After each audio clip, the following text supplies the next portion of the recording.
2 అంశాలు సందేహాన్ని. ఒకటి నాకు కూడా ఫోన్ వచ్చింది మొన్ననే టీడీపీ అని దీంట్లో వచ్చింది ఏది ట్రూ కాలర్‌లో.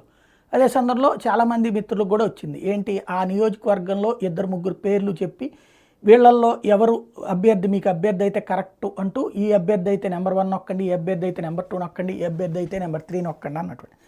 ఇట్లాగే చాలామందికి వచ్చినాయి. అది ఐవీఆర్ఎస్ సర్వే తెలుగుదేశం చేయిస్తోంది అన్నటువంటిదే అందరికీ తెలిసింది. లేటెస్ట్‌గా చూస్తే దేవినేని ఉమా, అక్కడే వసంత కృష్ణ ప్రసాద్, బొమ్మిశెట్టి సుబ్బారావు వీళ్ళందరి పేర్లు కూడా పెట్టి చేసింది కూడా విన్నాం.